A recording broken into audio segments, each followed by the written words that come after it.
desejaram esse desejo de supremacia sobre os demais. E o remédio que Jesus apresenta não é acadêmico, não é de educação formal exterior, não é de natureza religiosa, não tem nada a ver com qualquer forma de coibição e pela imposição exterior de legislações. Ele sabe que nada disso funciona. Se leis e legislações e regimentos fizessem alguém melhorar para a vida, os fariseus, que foram os piores fomentadores da morte de Jesus no cotidiano, juntamente com os sacerdotes do templo, com os líderes acadêmicos, teológicos e do Sinédrio de Israel, foi essa tríade que patrocinou acima de qualquer coisa a morte, a cruz, a execução e as torturas de Jesus. Se lei tivesse esse poder de produzir uma pessoa melhor, meu Deus, os fariseus seriam uns entes santos. Não lhes faltava leitura, não lhes faltava educação, não lhes faltava jejum, não lhes faltava a prática das orações exteriores e formais, não lhes faltava o convívio congregacional, não lhes faltavam os encontros congregacionais variados com os melhores rabinos, com os melhores educadores. O próprio Paulo é um exemplo veemente disso, de como ele tivera a melhor educação greco-romana lá em Tarso, que era um grande centro acadêmico da Ásia Menor, um dos melhores, com os melhores professores e universidades e ensinos, foi onde Paulo foi criado. Depois ele vai e é educado em Jerusalém aos pés do principal rabi, do principal rabino, do principal mestre dos seus dias, da sua época, junto com Gamaliel, mas ele, junto com outros que tinham estado precedentemente a Gamaliel, por exemplo, com quem Paulo estudou, sob cujos pés ele se assentou para aprender, estavam vindo do rabino Hillel, do rabino Shammai, tinha uma quantidade enorme de outros rabinos celebrados e que os fariseus ouviam. E era com eles que aprendiam as suas sabedorias. E era a partir dessas sabedorias que eles desenvolveram a sua raiva canina de todos aqueles que fossem diferentes disso. E Paulo, que é bastante conhecido da gente, é um dos maiores exemplos disso. Ele diz, educado aos pés de Gamaliel, da tribo de Benjamim, da seita dos fariseus, hebreu de hebreus, de uma genealogia impecável, fazendo um tracing back para os seus antepassados mais distantes inequivocamente. Mas olha o que aconteceu. Quanto mais ele se dedicou ao estudo da religião e ao aprendizado do judaísmo, pior ele se tornou como ser humano. Mas ele odiou os diferentes. No caso ali eram os cristãos. Os discípulos de Jesus em Jerusalém eram o grupo LGBTQIA+, no olhar dos religiosos. Era gente para morrer, para ser extirpada, para ser tirada, para ser afastada, para ser posta para longe. Na equivalência dos dias de hoje para a religião, assim se tornaram os discípulos de Jesus para aquela geração que teve em Paulo um dos jovens mais proeminentes, como ele mesmo veio a dizer. No meio da minha geração, diz ele, eu me destacava além de todos. Foi por isso que ele recebeu cartas, autorizações, legalizações de todas as naturezas para perseguir os discípulos de Jesus, para torturá-los, para aprisioná-los, para fazê-los negarem a fé e para executá-los e matá-los. Paulo mandou matar muita gente. Não foi só algo que aconteceu esporadicamente. Ele foi veementemente praticante dessa hostilidade vivida em nome de Deus. E foi isso que ele fez. E fez com intensidade maior do que qualquer outro antes dele. Ele foi absolutamente intragável e demoníaco nas práticas de desumanidade que ele veio a exercer. Vocês vejam como, quanto mais ele teve de instrução e de conhecimento, mais com a arrogância desse supremacismo acadêmico, ele se tornou perverso nas suas práticas de superioridade, que olhava para quem não pensava como ele, do jeito dele, como seres absolutamente descartáveis, desprezíveis e desnecessários à existência humana. O que Jesus diz? Ele diz, sem citar ninguém, sem evocar Sócrates, Platão, Zenão, Epicuro, ninguém. Ele diz, o que quereis que os homens vos façam? Fazei vós, primeiro a eles. Olhem para vocês, e a partir de vocês, do que vocês sabem que dói, do que vocês sabem que faz mal, do que vocês não querem para vocês. Vocês sabem que fome não é bom. Vocês sabem que sujeira não é bom. Vocês sabem que pobreza não é bom. Vocês sabem que receber ódio não é bom. Vocês sabem que rejeição não faz bem. Vocês sabem que desenvolver uma autoimagem oca é horroroso. Ser tratado como um raca, como um coisa alguma, como um nada. Vocês sabem, a partir de vocês, o que faz mal à vida. Como também vocês sabem como ser amigo e ter amigos é tão bom. Vocês sabem como ser perdoado faz tão bem. Vocês sabem como tirar pesos do coração alivia tanto a vida. Vocês sabem como comer bem, ter a garantia do pão nosso de cada dia, é absolutamente saudável para qualquer um, para vocês também. Vocês sabem como sair de um banho gostoso traz um bem-estar enorme. Vocês sabem como ter um telhado, um teto, uma cobertura é de uma proteção benfazeja e saudável, extraordinariamente incomparável. Vocês sabem como roupa limpa para vestir é tão agradável. Vocês sabem como ter liberdade de expressão, de pensamento, de vida, de existência, de produção de pensamento, sem serem recriminados e perseguidos por ninguém por causa disso. Vocês sabem como é bom, porque vocês gostam disso para vocês. Vocês querem isso em favor de vocês.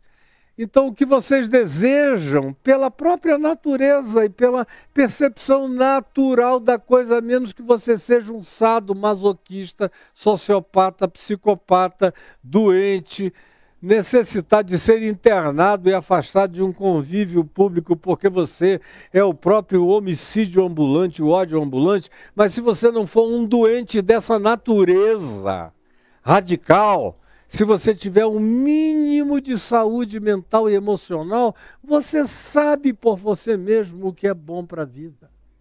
E se você sabe por você mesmo o que é bom para a vida, você sabe qual é a vontade de Deus para a vida. Porque a vontade de Deus para a vida é tudo que faz bem. É tudo que alimenta a existência. É tudo que cobre. É tudo que não faz o sol arder na cara. É tudo que não deixa você com sede. É tudo que alimenta a tua mente, alma e espírito. É tudo aquilo que dá a você o espaçamento necessário para você não virar um bonsai de coisa nenhuma nem de ninguém. Então, o que você sabe que é bom para você, imagine e projete como sendo bom para o outro. O que você quer para você, queira para o outro.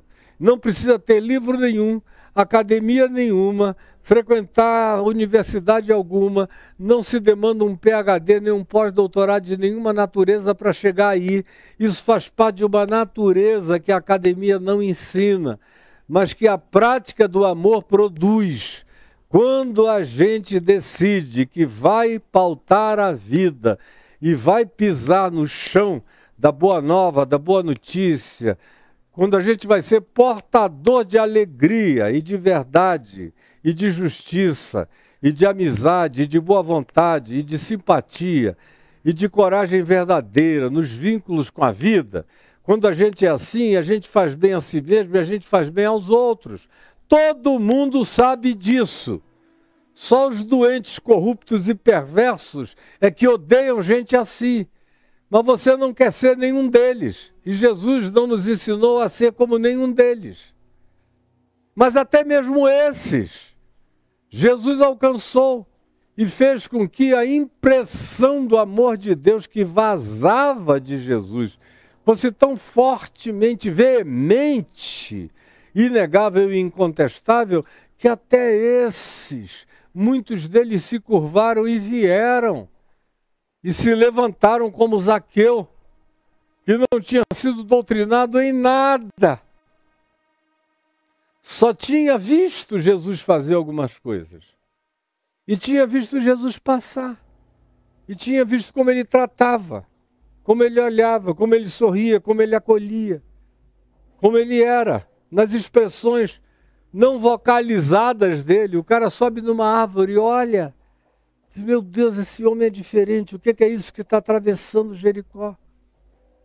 E de repente ele se assusta quando Jesus olha para o sicômoro em cima e diz, Zaqueu, desce depressa, porque hoje eu quero ceiar na tua casa. E o cara desceu, era um homem mínimo, o maior anão da terra, desceu. E Jesus foi para a casa dele, era também o maior rico da cidade, o maior corrupto da cidade. Era um cara como todo bom publicano, coletor de impostos para os romanos, que metia a mão no imposto dos romanos e também cobrava o seu ágio particular, que dependendo da clientela podia ser maior, podia ser menor, conforme Jesus ensina para a gente em Lucas, no capítulo 16, daquela história do administrador infiel. Ali é a prática exata de como praticavam a relação com o dinheiro, com as cobranças, os próprios publicanos e os donos de negócios autônomos nos dias de Jesus. Nada diferente do que a gente vê acontecendo nas sociedades corruptas.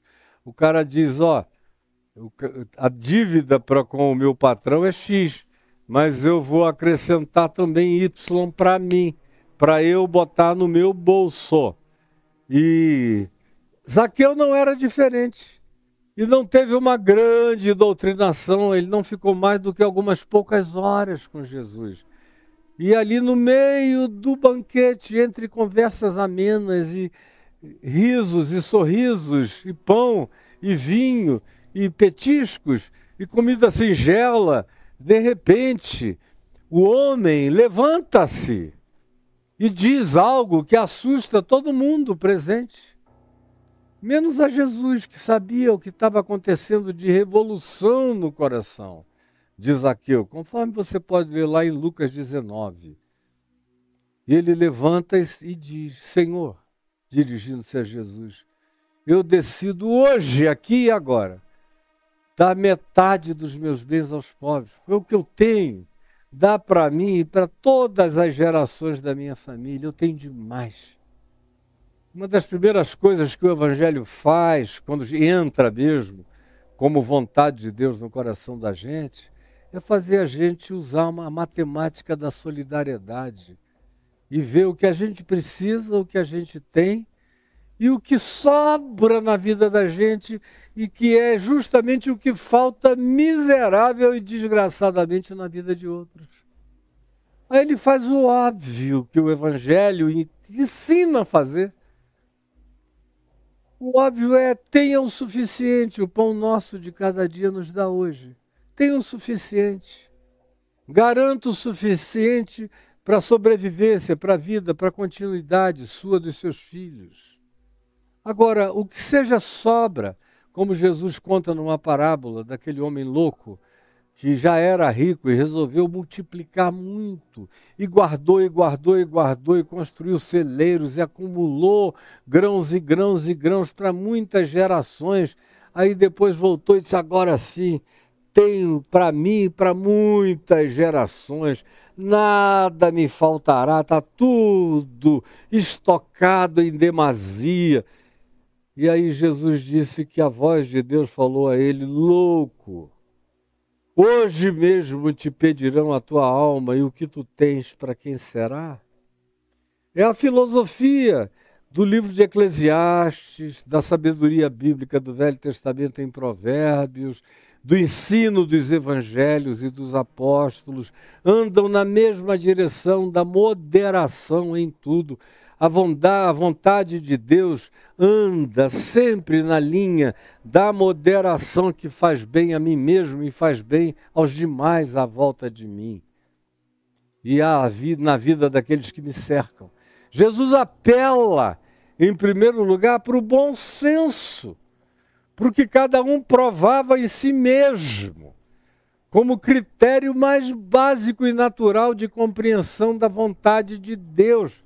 A vontade de Deus é que aquilo que você sabe, se você não é um pervertido, como eu já disse, um psicopata, um desenervado de ser e de alma, um dodóizaço, um ente que está entre os humanos por uma total concessão da existência a você, porque você não mereceria estar nem entre os chimpanzés, mas existe entre os humanos e você não serve de referência. Você provavelmente sirva para a prisão, para a cadeia, para o afastamento, para o ostracismo social, porque você é perigoso ao convívio humano. Mas se você não é essa pessoa e não é assim, Jesus disse, se houver um mínimo de humanidade em você, olhe para você mesmo. Porque a partir de você mesmo, você vai entender o que os outros precisam. Se você não for um narcisista egótico e destituído de toda a humanidade possível, você vai saber. Esse foi o primeiro critério que ele estabeleceu, como a gente viu na sexta-feira passada. E além disso, ele disse para nós qual era a coisa mais simples sobre entender a vontade de Deus. Ele disse que a vontade de Deus implica em amarmos-nos uns aos outros assim como a gente se ama. O que decorre desse princípio, que quereis que os outros vos façam, fazei vós primeiro a eles. O que decorre disso é amai-vos uns aos outros. Amai-vos uns aos outros. E o critério e a categoria básica, mais comumente humana possível é, assim como eu me amo, eu devo amar o outro. Ame ao seu próximo como você ama a si mesmo. Se você não é um narcisista doido que só ama o seu próprio umbigo, se você não é um dodóizaço, se existe alguma humanidade em você, se você tem um mínimo de amor próprio, saudável, sadio, equilibrado, moderado, esse é o critério mínimo e ordinário que você deve usar para torná-lo projeção de olhar no discernimento e na compreensão do que o outro, seu próximo, seu irmão, diferente de você, seja ele quem seja, precisa para a vida, precisa para existir. Então, a partir do que eu quero em mim, para mim, do jeito que eu sou saudavelmente ensinado a me amar, sem exacerbações narcisísticas de nenhuma natureza, quando há um mínimo de humanidade ainda prevalente e plantada em mim, eu já carrego em mim o critério e a categoria do que significa praticar a vontade de Deus em favor dos outros também. Porque a partir dessa vontade de experimentar o bem pleno na minha vida, que eu devo, se não sou doente de um narcisismo, dizendo pela quarta vez essa palavra hoje, tomado de natureza perversamente egóica e horrorosa e dessensibilizada por inteiro. Se eu não sou um dodói dessa natureza, eu carrego em mim o padrão da vontade de Deus a ser praticada por mim e praticada em favor dos outros. O critério ordinário simples que qualquer um tem em qualquer lugar do mundo. Jesus diz: até os gentios fazem isso. Até os pagãos da terra inteira fazem isso. Porque ele não está ensinando ainda aquele outro salto quântico do amor, sobre o qual a gente já falou aqui, que é: amai os vossos inimigos e orai pelos que vos perseguem, que é uma categoria que está para além do ordinário, que atinge o extraordinário da compreensão e da prática do Evangelho na vida da gente, mas que não nasce no chão espontâneo da terra, a menos que a graça de Deus faça brotar como uma consciência mais desenvolvida e mais elevada na nossa mente e no nosso coração. Eu tenho a impressão que esse Instagram aqui estava sem funcionar esse tempo todo. Botei agora para funcionar o Instagram. Não estava, viu, Caio, aí dentro. Então, é a partir dessa categoria mais ordinária, mais simples, que Jesus estabelece o critério da vontade dele para ser praticada por nós. É a partir do amor que eu tenho por mim mesmo que eu devo amar o próximo, e é a partir do bem que eu quero para mim mesmo que eu devo projetar como sendo aquilo que também é necessário à vida do próximo.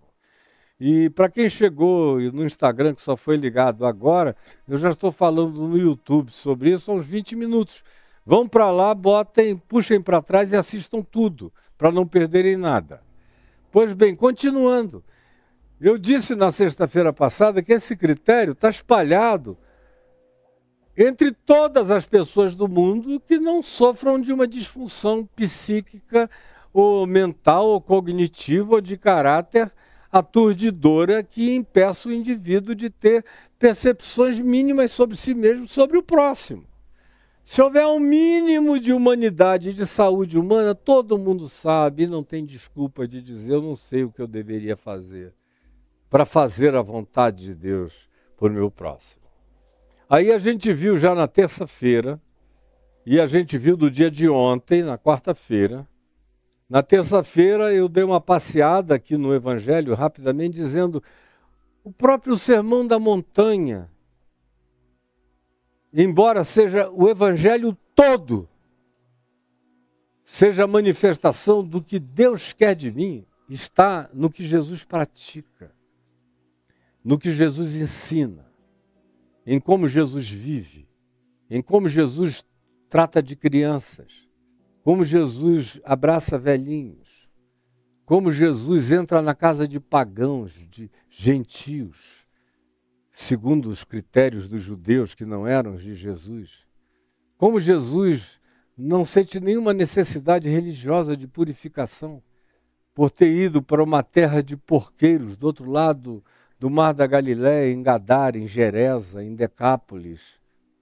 Como ele sai de lá e não faz nenhum banho purificatório e vai direto para a casa do chefe da sinagoga de Cafarnaum para ressuscitar a filha dele, de Jairo. É olhando para Jesus que você vê a simplificação da vontade de Deus. Você vê a gestualização da vontade de Deus. Mesmo se você fosse cego, surdo e mudo, só sentindo essa energia, você já entenderia. De tão simples que é, de tão acessível que se tornou em Cristo Jesus e que é. Se você não tiver as suas emoções, sentimentos e cognitividade entupidos por nenhuma forma de presunção perversa. Todo mundo sabe, todo mundo tem acesso, está plantado como código divino no coração de todos nós, está plantado como código de Deus no coração de todos nós. Esse desejo, essa vontade de Deus está explicitada, está inscrita. habita os segredos do coração de todos os seres humanos, como Paulo diz. Aí, na terça-feira, eu dei uma passeada aqui rápida no sermão chamado da montanha, só para dizer, olha, só olhando isso aqui, você não precisa de mais nada.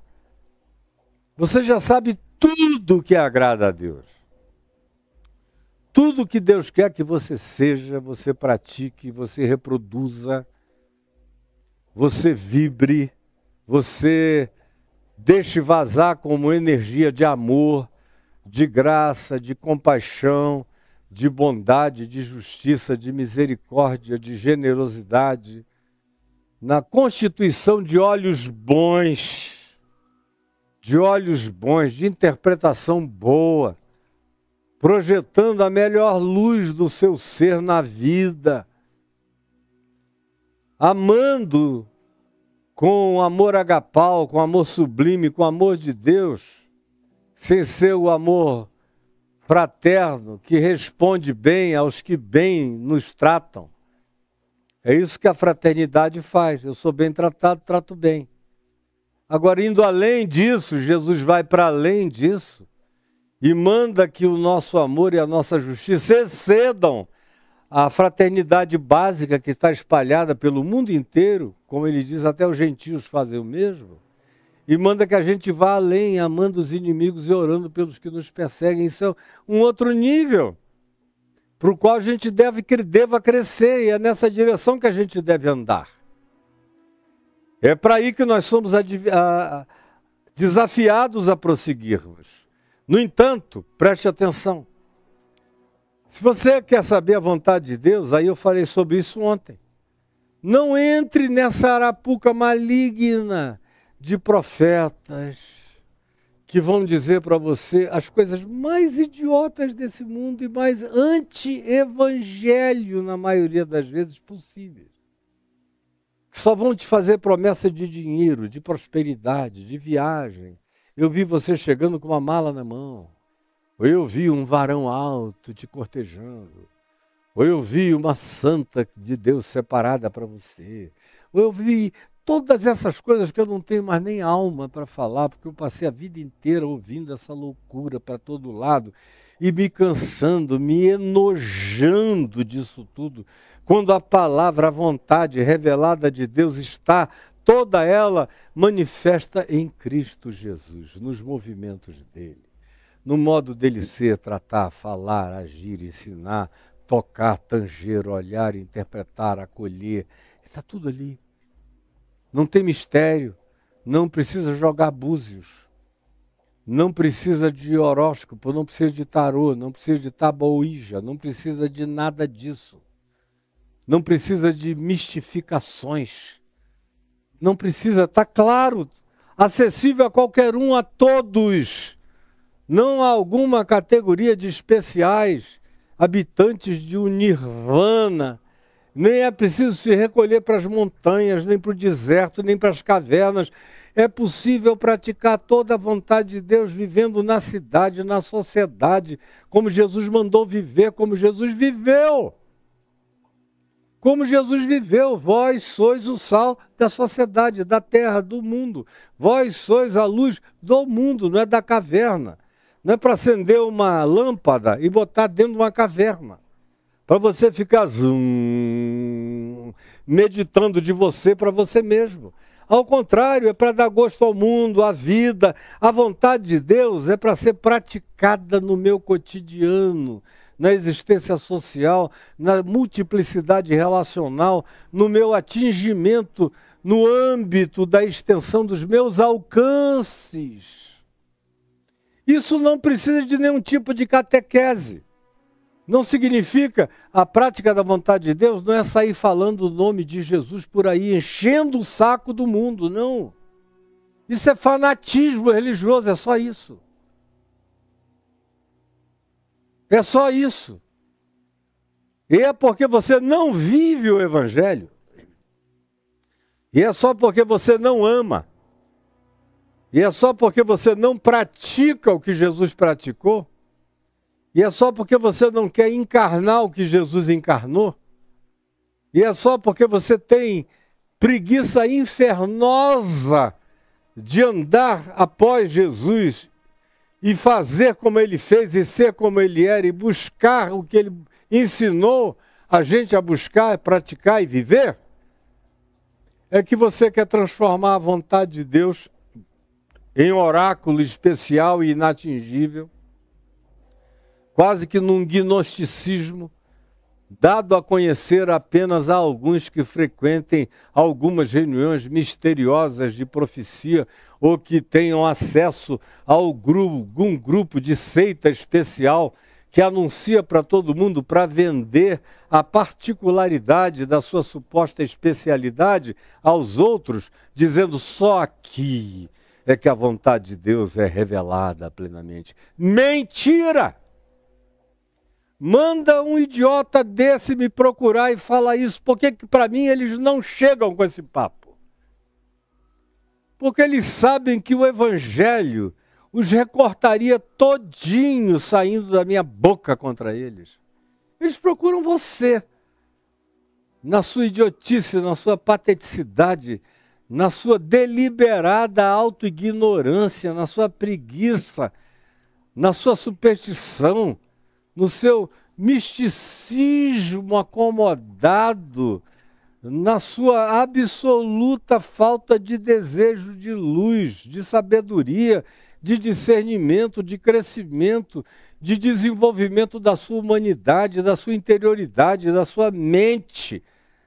E é tanto mais quanto você seja assim, alienado, burro, acomodado e totalmente manipulável, é que você serve aos interesses dos manipuladores, dos falsos profetas, dos mentirosos, dos enganadores, dos lobos vestidos de ovelha, dos falsos cristos, das mentiras proclamadas em nome de Deus e engolidas por você sem nenhum critério. Você é ideal para o diabo do jeito que você é. O diabo quer e torce para que você continue a ser exatamente como você é. E para que tudo que eu esteja dizendo aqui esteja sendo objeto da sua crítica, do seu bloqueio, da sua blindagem, e tanto mais quanto você consiga ficar impermeável para o Evangelho que está saindo da minha boca com toda paixão, amor e coração, e espontaneidade e fluência para além de mim para chegar a você. Tanto mais quanto você consiga bloquear isso, mas o diabo diz, esse cara é que eu gosto, é dos meus.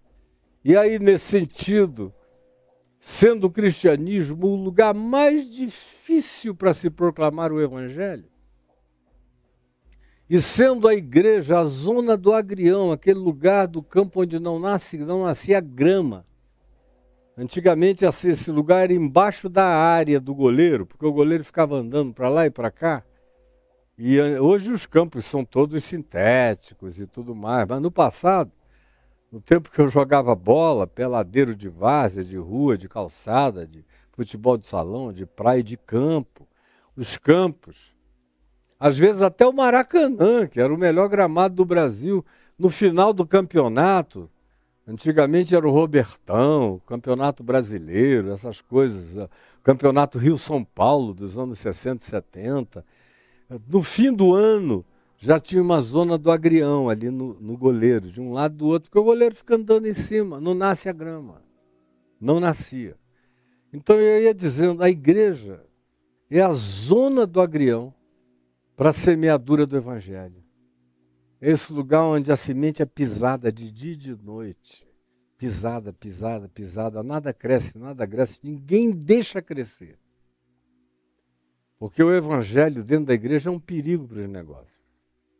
É um perigo, como alguns líderes de denominações riquíssimas no Brasil já me disseram, pessoalmente. Eu já mencionei os nomes deles dezenas de vezes, a tal ponto que eu cansei e não menciono mais. Quem ouviu, ouviu, quem creu, creu, quem quis entender, entendeu. Do contrário, é só o conceito que você vai receber. Como eles me disseram, olha, esse evangelho que você prega é todo verdade, todo de Jesus, mas aqui na minha igreja não tem lugar para ele. Assim mesmo, na minha cara. E eu estou ouvindo isso desde que eu sou um jovem pastor. Há 50 anos atrás, eu comecei a ouvir isso a primeira vez, eu levei um susto. Foi um jovem pastor batista da Igreja Batista Regular, que dizia que todos os outros cristãos não eram filhos de Deus, legítimos. Eles eram uns adotados, filhos de criação de segunda categoria, nem como adotados genuínos. O verdadeiro adotado não conhece diferença entre os filhos genéticos e ele. Isso nem existe. Agora, vocês são apenas uns filhos de criação, como no passado se tinha. O pai lá tinha 4 filhos e criava como compadre, como amparador de famílias que empobreciam, ou de crianças que ficavam órfãs. Ele criava até educar um pouco e mandar para o mundo. E esse pastor da Igreja Batista Regular, lá em Manaus, me disse: você é um homem de Deus, eu estou te ouvindo todo dia na televisão. Eu tinha 19 anos. Mas você faz parte só da parentela, você não é da família de Deus, não é filho de Deus. Para ser filho de Deus, você tem que vir para a minha denominação, a do rastro do sangue. Nós sim somos os genuínos representantes da vontade de Deus desde os dias apostólicos. Como tem igrejas para todos os lados aí, igrejas episcopais, igrejas de outras naturezas denominacionais que creem na sucessão apostólica, onde só se tem genuinamente uma palavra apostólica quando você faz parte dessa sucessão apostólica, que eles tomaram como presunção ser alguma coisa que a eles pertence. Não tem mais nada a ver com pertencer a Jesus, com mergulhar no Evangelho, com comer a palavra do Evangelho e torná-la carne, sangue, suor, respiração e, como eu disse ontem, sistema parasimpático operando naturalmente em nós. Então, ontem eu disse e falei sobre esses vários enganos e tapiações que você se permite por tais coisas ser enganado e ser jogado cada vez mais distante do conhecimento da vontade de Deus para a sua vida. O que é trágico. É por isso que as igrejas são essas coisas, deformadas, irreconhecíveis, horrorosas, feias, tristes, em relação, não a que não tenha festas e festivais e carnavais gospel lá dentro. Eu estou falando a ausência de Deus. A ausência do amor de Deus, da prática do Espírito de Deus, da prática do fruto do Espírito Santo, que é absolutamente relacional. E se não for relacional, não só entre aqueles que congregam-se juntos, mas na oferta desse amor de Deus a todos os seres humanos no mundo inteiro, com igual qualidade, sem acepção de pessoas. Isso que você só adquire no Evangelho e na prática dele todos os dias. Não sendo assim, não é o misticismo de nenhuma natureza, nem o academicismo, nem a catequese de nenhuma natureza ou forma que vai te melhorar para a vida. Tua esposa sabe disso, os teus filhos sabem disso, os que convivem contigo sabem disso. Que você é uma coisa em público, mas que na vida privada você não aguenta mais do que alguns dias sem começar a revelar a predatoriedade escondida no seu ser. Porque não houve a entrega ao pertencimento à prática da vontade de Deus, segundo revelada por Jesus, praticada por Jesus aqui no Evangelho. Seja feita a tua vontade na minha vida, como ela é feita nos céus, assim na terra como nos céus. E eu disse no primeiro dia, que até nas dimensões celestiais há aqueles que não fazem a vontade de Deus. Daí ser tão importante cada vez mais nesses dias, porque a gente está vivendo em tempos onde discernir qual seja a vontade de Deus é algo mais essencial do que nunca. é ter o discernimento da vontade de Deus. Da vontade de Deus para a minha vida, para a vontade de Deus para as minhas práticas relacionais e a vontade de Deus como categoria de discernimento, como critério de discernimento, como balizamento de referência para a minha compreensão de sabedoria na vida. A vontade de Deus é para a minha prática e é também para o exercício do meu entendimento, para o exercício da minha compreensão, que quando pratica a vontade de Deus, e ela só é realizável se for praticada, se não for praticada, ela não serve como ensino para ficar academizado em algum recanto do intelecto humano, ela só se manifesta como eclosão de uma vida nova quando ela é praticada. Quando a gente bota o primeiro passo, o segundo passo, o terceiro passo, quando a gente vai fazendo disso o nosso marca-passo, aí ela vai crescendo, o chão vai se ampliando, o mundo da vontade de Deus vai se descortinando e com ele, sabe o que surge? Aparece sabedoria. Vem discernimento. Quanto mais você pratica a palavra de Deus, mais sabedoria. E aí, sabedoria que eu estou dizendo não é para organizar um evento, não é para aquela sabedoria de média ponderada, religiosa, que eu vejo muitas pessoas queridas possuírem. É a sabedoria do Evangelho? Não. Eles aprenderam a média ponderada da religião. Então, como são pessoas moderadas, calmas, tranquilas e sensatas, eles veem qual é a média, que não é ofensiva. Aí eles fazem esse marketing de média ponderada, comportamental, religiosa, e ficam nesse meio, em cima do muro, na realidade. Não é sabedoria, é equilíbrio em cima do muro da religião.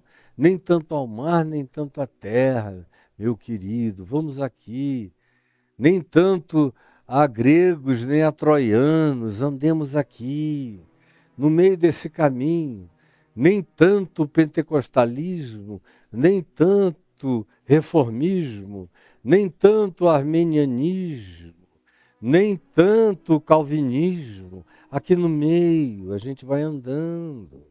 Nem tanto gospalismo celebrativo e nem tanto silêncio litúrgico. Aqui no meio, a gente vai aqui no meio, agradando a um lado e a outro, mas isso não tem nada a ver com Jesus, nem com a vida, nem com coisa alguma. Jesus nunca teve essa preocupação. Jesus fez o que tinha que ser feito, tratou cada um como cada um precisava ser tratado. Quem gostava, gostava, quem não gostava, odiava, mas ele foi em frente, celeremente no seu caminho até a morte, morte de cruz. Porque não fez média com ninguém, jamais, nem com coisa alguma, ao contrário, como estava escrito acerca dele lá no Salmo 2, e como é repetido acerca dele na Epístola aos Hebreus, dizendo que ele, o Filho, disse ao Pai: eis aqui estou, corpo tu me deste, ou seja, tu me encarnaste, corpo tu me deste, aqui no espaço-tempo, no corpo que me deste, que se cumpra em mim toda a tua vontade. Toda a tua vontade.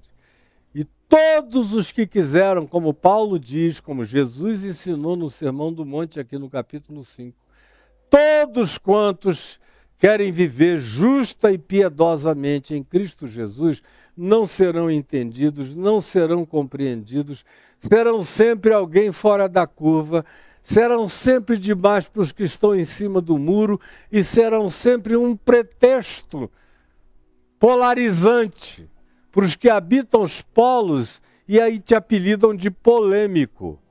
Só porque você não habita em nenhum dos polos deles, mas anda no caminho de Cristo, que não é um caminho de média ponderada de nada, é o caminho, verdade e vida.